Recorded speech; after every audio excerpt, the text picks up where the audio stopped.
Hello everybody and welcome. This is History Dude, and today we will be continuing our series of the history of battle with the conquests of Sargon of Akkad.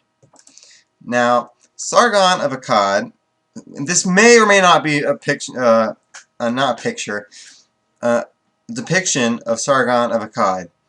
May or may not be, because it's just a random Mesopotamian king from that era.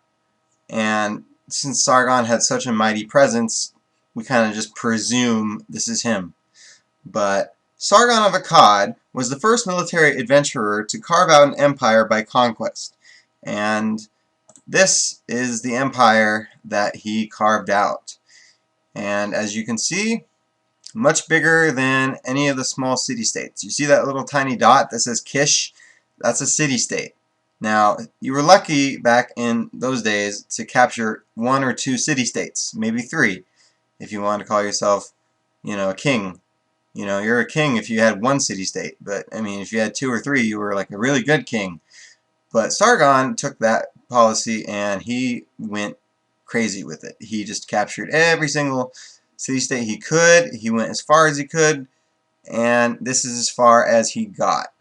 Now, Sargon, according to legend, was of humble origins, discovered as a baby in a basket by a gardener. Now, doesn't that story sound familiar?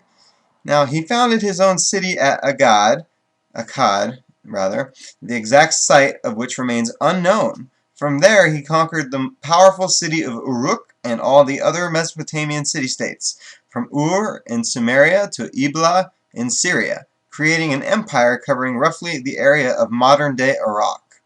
But Sargon's campaigns probably extended farther, perhaps to the Mediterranean and Anatolia. Now, one inscription tells us that he won 34 battles. Another suggests that he had a standing army recording that, quote, 5,400 soldiers eat bread before him each day. Sargon's infantry probably used bronze weapons and composite bows, and he would also have possessed 4-wheeled chariots pulled by asses. And don't joke, that's, an animal. So don't make some jokes about it. They were pulled by asses. Now, this army could cope with siege warfare, since records tell of Sargon destroying the walls of the cities he captured. Sargon died about 2284 BCE, and his empire survived for 125 more years. Later Mesopotamians regarded him as the founder of the region's tradition of expansion by military conquest, as exemplified by the Assyrians, Babylonians, and Persians. And here is a picture of one of his victory steles, or the victory stele of Sargon of Akkad. Sargon here leads a victory procession. He's carrying a mace, which you can see here. The man behind him holds a parasol to shade him from the sun and to symbolize his high rank. Now, in this depiction, on the same stele, Sargon holds, this is Sargon over here, holds a net full of prisoners. Now, using his mace, he bangs the head of a prisoner who has long hair.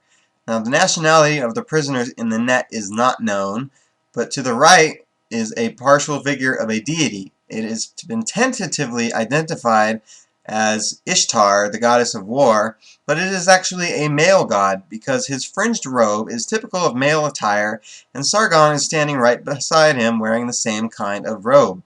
As can be seen on the Akkadian cylindrical seal of the same period, the garment is unlike the flounced dress that is typically worn by Ishtar and other goddesses.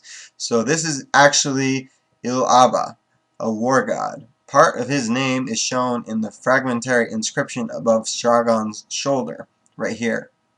Actually, no, right here. To the side of Il-Aba is a mace with a curved handle, right here. It is the same mace that Sargon carries in the victory procession shown above, right here. Now, and just to give you an idea of what Mesopotamian soldiers wore, here you can see the fringed sash worn by soldiers on Sargon's victory stele. And additionally, you can see the vultures and war dogs feeding on the dead. Now the vulture on the right carries off a human leg, and the scene is a grim reminder to everyone that resistance to Sargon is futile. I hope you have enjoyed this video about Sargon of Akkad, and I will see you for the next one. And as always, have an awesome day.